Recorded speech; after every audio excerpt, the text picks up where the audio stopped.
Hi, Alexi here. Welcome back to my channel, where I don't have a cute intro today because I'm just annoyed. Tyler Catastrophe. I really thought I wasn't going to say Tyler Catastrophe again on this channel. I really thought I was out of things to say and eventually all of this would blow over and I could just talk about Euphoria, or I could react to the new Love Hypothesis trailer that's out because the Rey x Kylo Ren shippers were ruining my life this time last year. But we're still on Tyler Catastrophe a month in.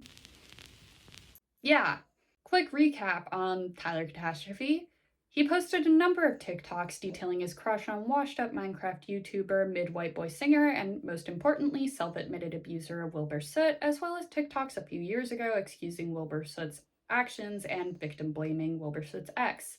His Tumblr was recently found where he expresses further hatred for said ex. People took issue with his self-aggrandizing attitude and exorbitantly priced beaded jewelry and paintings. He was using those funds as well as a GoFundMe to escape from Texas to Brighton, as he is trans and being trans in Texas sucks right now, but so does being trans in the UK, and it just so happens that Brighton is where Wilbur Soot is based. He also said that in the past he had had a job lined up in Bournemouth a few years ago, but he was eventually ghosted. It turns out the alleged job was with Stuart Semple, who is one of the many pretentious male artists I had to learn about as an art major undergrad. And it was more of a maybe if something ever comes up kind of deal, not like an actual job offer. He also received backlash for detailing a story, patting himself on the back for not calling the cops on a black man who almost hit him with his truck, and also calling himself Two-Spirit both in 2024 and quite recently, about a week ago, as a posting due to being from Oklahoma. He is white, by the way. He posted a pretty half-assed apology video a few days ago. Now, that summary should have taken me around 1 minute and 30 seconds as of timing myself during script writing. Within the last week, YouTubers spent an average of 1 hour, 36 minutes, and 56 seconds talking about Tyler Catastrophe. I got that data from 29 videos sorted by most recent. I did 29 videos because I got bored after that number. I also spent around 6 hours listening to and or watching videos on Tyler Catastrophe on Saturday, prioritizing videos by verified creators and creators that I usually watch. I thought it would be all the same information repackaged again and again, but I love being wrong, actually. I really liked Kelly Mara's video, which featured Truly Chuli, who is Luiseno, and Chiricahua Apache. Hopefully I pronounced those close to okay. Kelly Mara made some really good points about Tyler Catastrophe's very colonizer vibes, as well as technical issues with his painting, and also sang and has a very lovely voice. Truly Chuli talked about how not every tribe, including not every tribe in Oklahoma, has a defined third gender role that would fall into the pan-indigenous two-spirit label, as well as the history of Native forced displacement to Oklahoma. Two Nerdy Spirits also explained why Tyler Catastrophe can't be Two-Spirit because Two-Spirit is very much connected to tribal roles. I also really liked Justin Jordan's video where he talked about the paper, The Anthropology of Lolcows, Internet Villages and the Digital Fool. I first learned about Tyler Catastrophe from AG Talks a Lot 3 weeks ago. I posted my video, which examined things from a trans perspective and was completely off the cuff around 3 weeks ago as well. The most recent video on Tyler Catastrophe, as of script writing, was posted less than 24 hours ago. And at a certain point, I was just like, why the fuck are we still on this?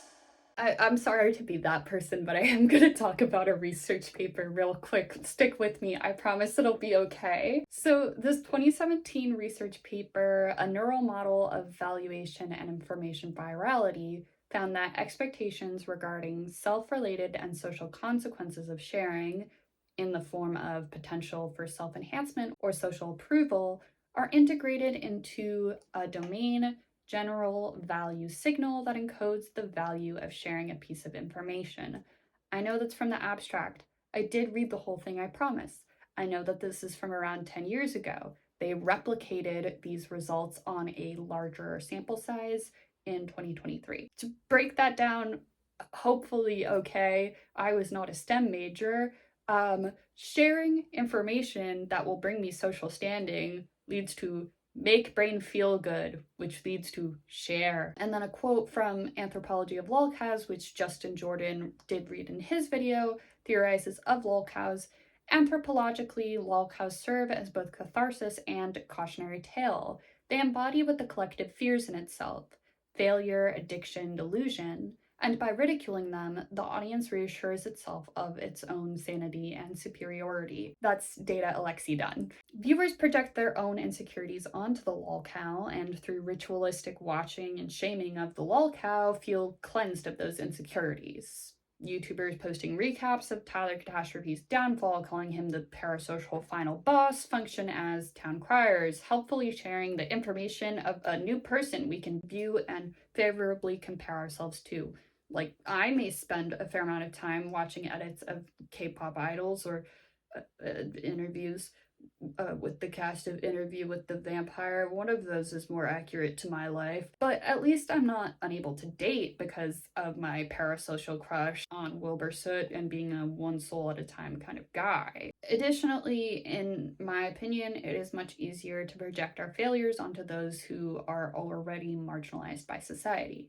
As commenters have pointed out on my original video, Tyler Catastrophe displays characteristics presented in most lolcows. He is fat, he is cringy, and he has delusions of grandeur. Part of what has fascinated viewers about this man is that he is fat and trans and appears to be self-confident. Right now, trans people in the US are very much under attack. We are scared, and because we are scared, a lot of us are making ourselves smaller as a survival tactic. And, like, to be so honest with you guys, it is kind of scary talking about things through a trans lens on the internet right now. I'm a very non-confrontational person, and I'm scared this will like lead to confrontation. Doesn't mean I'll stop doing it though. But when we see a fat trans person loudly proclaiming that they are amazing, some part of us is like, wait, that's not right, and wants to correct it. And to be clear, I actually do think that a lot of Tyler's persona is bravado and he is really struggling with insecurity. I recently watched Doothy's video on commentary channels being low-key bad now. And then I watched a bunch of large content creators, some of whom I did respect, make videos reacting to Tyler Catastrophe's TikToks or recapping the drama once again and throwing a pretty long ad segment in there, or even say shit like, yeah, I don't really know. I didn't want to do more research. And it all just felt shitty. Some of them didn't even bother to research his pronouns and just like went with they them, which, you know, if you don't know, they them is probably a good bet, but his pronouns are pretty easily findable, man. It honestly kind of reminded me of Vulture's larger commentary YouTubers waiting until these original town criers had gathered all the information necessary, whipped the internet up into a ritualistic shaming frenzy, and then swooping in to repackage the scraps and get that sweet, sweet ad roll cash.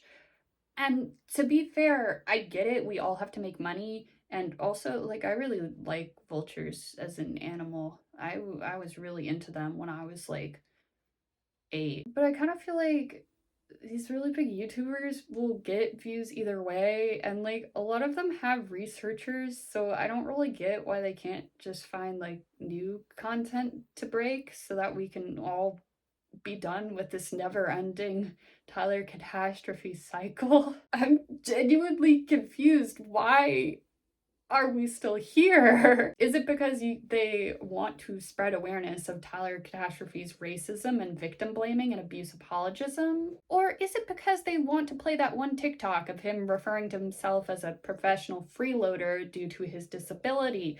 That's right, in addition to being trans on the internet, I'm also disabled on the internet.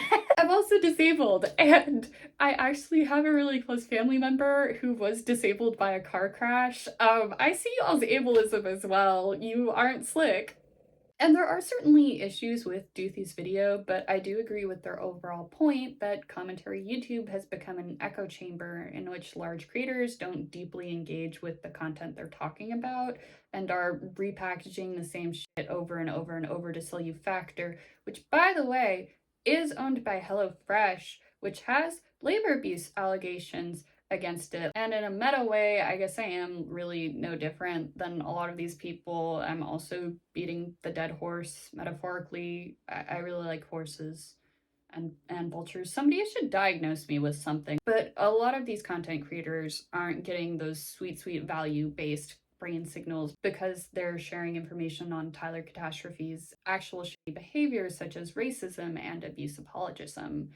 They're doing it because this fat trans man talks in a Tumblr accent and is pretending to be self-confident, and it's making me miss AI Fruit Love Island. This video is not a defense of Tyler Catastrophe, his refusal to apologize to Wilburset's ex, and doubling down on anti-native racism through his two-spirit comments. Also, once again, I know I'm hypocritical for continuing to add to this echo chamber. I actually feel kind of conflicted about posting this video, but I'm pissed off. If you're trans and you're watching this, did you know you're hella hot?